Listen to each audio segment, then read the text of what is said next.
तमिलनाडु के मदुरई जिले में एक जगह है तिरुपरनकुंद्रम पहाड़ी पर बना है अरुलमिगु सुब्रमण्य स्वामी मंदिर।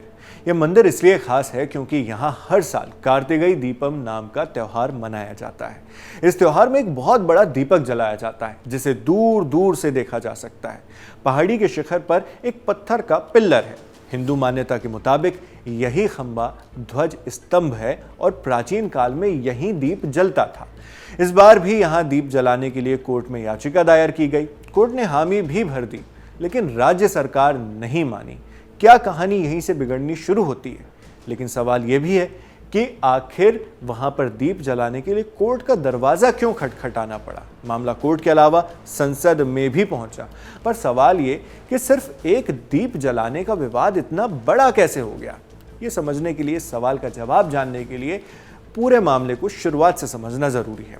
तिरुपरनकुंद्रम पहाड़ी पर अरुलमिगु सुब्रमण्य स्वामी मंदिर के साथ सिकंदर बादशाह दरगाह भी है। तमिल मान्यताओं के मुताबिक सिकंदर शाह एक सूफी परंपरा के योद्धा थे।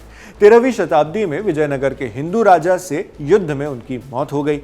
ऐसा बताया जाता है कि सिकंदर शाह की मौत के बाद राजा ने उनके अनुयायियों को पहाड़ी पर दरगाह बनाने की इजाजत दे दी। बस तब से पहाड़ी पर मंदिर भी रहा और दरगाह भी। कई सालों तक ये जगह हिंदू मुस्लिम भाईचारे की मिसाल बनी रही।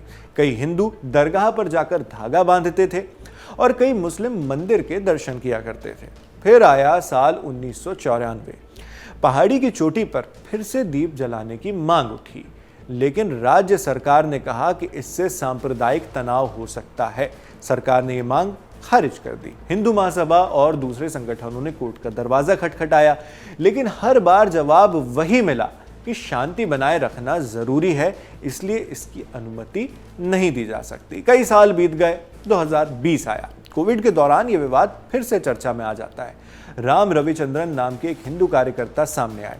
उन्होंने कहा कि पहाड़ी के खंबे पर बनी अवैध सीढ़ियां, बाड़ और दूसरे निर्माण हटाए जाए। फिर एक एक करके कोर्ट के फैसले आने लगते हैं।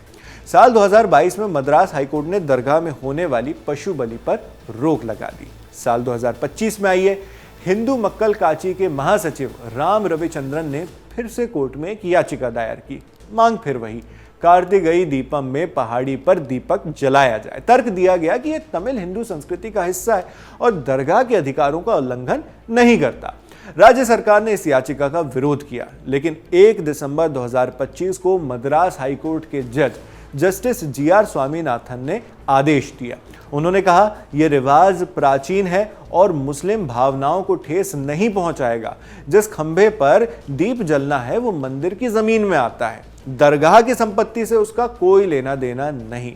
कोर्ट ने आदेश दिया कि कार्तिकेय दीपम का दिया सिर्फ उची पिल्लैयार मंदिर के पास ही नहीं, बल्कि तिरुपरनकुंद्रम पहाड़ी पर मौजूद दीपाथून नाम के पत्थर के खंबे पर भी जलाया जाए।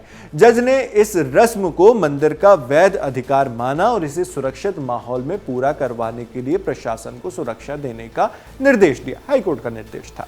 साथ ही कानून व्यवस्था की आशंका बताकर इसे रोकने वाले सरकारी आदेश को भी रद्द कर दिया। जो सरकार ने पहले कहा था कि कानूनी व्यवस्था बिगड़ने की संभावना है, तो इस वजह से उस पर रोक लगाई थी, उस सरकारी आदेश को भी हाईकोर्ट ने रद्द कर दिया। अब एक तरफ कोर्ट का आदेश था, दूसरी तरफ राज्य की DMK यानी द्रविड़ मुन्नेत्र कड़गम सरकार, जिसने इसे लागू करने से इनकार कर दिया, यानी कोर्ट के आदेश को लागू करने से मना कर दिया, जिसके बाद माहौल और खराब होने लगता है। धीरे धीरे विरोध और तनाव बढ़ने लगा।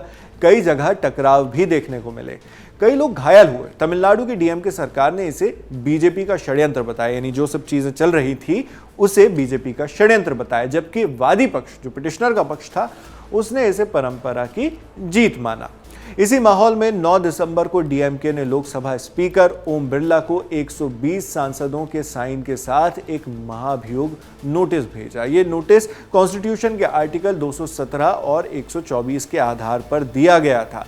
इसमें जस्टिस स्वामीनाथन पर न्यायिक निष्पक्षता की कमी, पद का दुरुपयोग और विचारधारा से प्रभावित होकर फैसले देने जैसे आरोप लगाए गए। इस कदम के समर्थन में कनिमोझी, TR बालू, अखिलेश यादव, प्रियंका गांधी वाड्रा सहित कई विपक्षी नेता, सांसद आगे आए। अब आगे क्या हुआ ये जानने से पहले थोड़ा रुककर जस्टिस स्वामीनाथन के बारे में भी जानना जरूरी है। उस पर बात करते हैं। Justice G.R.. Swaminathan Madras high court की मदुरई बेंच के जज हैं। वो तमिलनाडु के तिरुवरूर के रहने वाले हैं। तिरुवरूर के सेलम के सेंट्रल लॉ कॉलेज और चेन्नई के अंबेडकर गवर्नमेंट लॉ कॉलेज से उन्होंने अपनी लॉ की पढ़ाई पूरी की। साल 1991 से उन्होंने वकालत की शुरुआत की। करीब 20 साल तक प्रैक्टिस की। इसी दौरान 2014 में उन्हें मदुरई बेंच में असिस्टेंट सॉलिसिटर जनरल की जिम्मेदारी भी मिल जाती है। जून 2017 में उन्हें मद्रास हाईकोर्ट का एडिशनल जज यानी अतिरिक्त न्यायाधीश नियुक्त किया गया और अप्रैल 2019 में वो परमानेंट जज बन गए। जस्टिस स्वामीनाथन ने कई जरूरी मुद्दे जैसे संवैधानिक अधिकार, नागरिक स्वतंत्रता, जेल सुधार, धार्मिक प्रथाएं, अल्पसंख्यक अधिकार और इंटरसेक्स अधिकार पर अहम फैसले दिए हैं। साल 2024-25 में उन्होंने अपने काम की व्यक्तिगत परफॉर्मेंस रिपोर्ट जारी कर सुर्खियां बटोरी। रिपोर्ट में उन्होंने खुद बताया कि पिछले 7 सालों में उन्होंने 64,798 मामलों का निपटारा किया। उन्होंने इसे जुडिशियल अकाउंटेबिलिटी यानी न्यायिक जवाबदेही की दिशा में एक बहुत अच्छी पहल बताया था। इसके बाद जस्टिस जी.आर. स्वामीनाथन अब कार्तिकेय दीपम से जुड़े इस आदेश को लेकर चर्चा में है। जस्टिस स्वामीनाथन का आदेश डीएमके सरकार के लिए चुनौती बन गया। सीएम एमके स्टालिन ने इसे धार्मिक असहिष्णुता बता दिया और कहा कि यह 2026 के विधानसभा चुनावों से पहले बीजेपी की पोलराइजेशन कैंपेन यानी ध्रुवीकरण अभियान है। राज्य की डीएमके सरकार की तरफ से तुरंत अपील भी दायर की गई, लेकिन हाईकोर्ट ने स्टे नहीं दिया। 5 दिसंबर को डीएमके सांसदों ने लोकसभा स्पीकर को महाभियोग नोटिस सौंपा, वही जज से संबंधित नोटिस। उन्होंने दावा किया कि जज का आदेश पूर्वाग्रही है और मुस्लिमों की भावना को नजरअंदाज करता है। नोटिस पर साइन करने वालों की संख्या बढ़ी। इंडिया गठबंधन के 100 से ज्यादा सांसदों ने सपोर्ट किया। इसके बाद फोटो में आपको अखिलेश यादव, प्रियंका गांधी समेत अन्य नेता ज्ञापन सौंपते दिखाई दे रहे होंगे। अखिलेश ने संसद में बहस के दौरान बीजेपी पर तंज कसा कि ये लोग वंदे मातरम पर लेक्चर देते हैं लेकिन हिंदू अधिकारों की रक्षा क्यों नहीं करते। मामला संसद में उठा। गृह मंत्री अमित शाह और बीजेपी सांसद अनुराग ठाकुर ने इस पर क्या कहा, सुनिए। आजादी के इतने साल में नहीं हुआ है मान्यवर कि कोई जज एक जजमेंट दे तो जज के खिलाफ इंपीचमेंट लेकर आते हैं।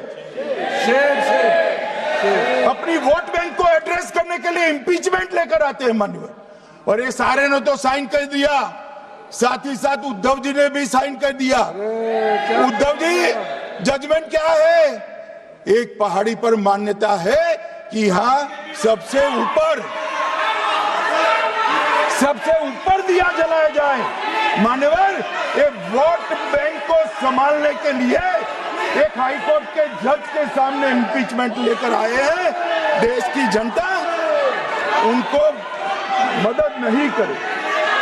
The Madurai bench of Madras High Court came down strongly on the Tamil Nadu government, accusing officials of deliberately ignoring its order on lighting the Kartikeya Deepam lamp at the Madurai Thiruparankundaram temple.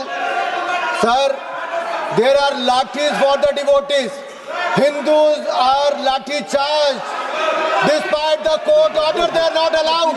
Despite the court order, they are not allowed to light the lamp, sir.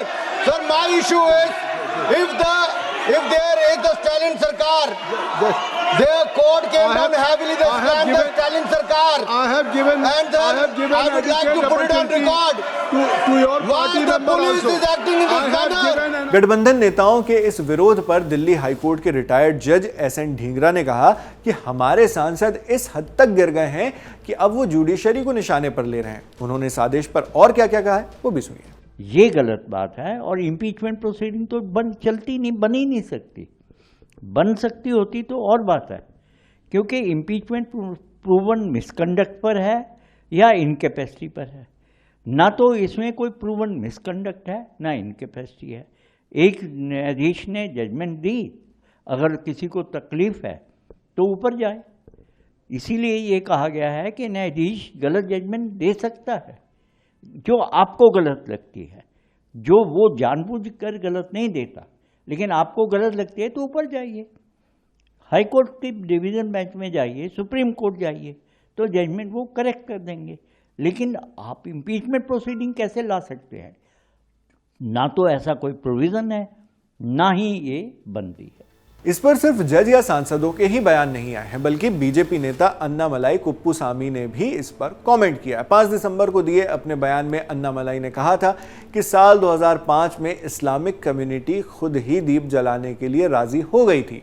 उनकी एक ही शर्त थी कि दीप दरगाह से 15 metre की दूरी पर जलाया जाए। So triggering the Islamic community to fight back. They are triggering.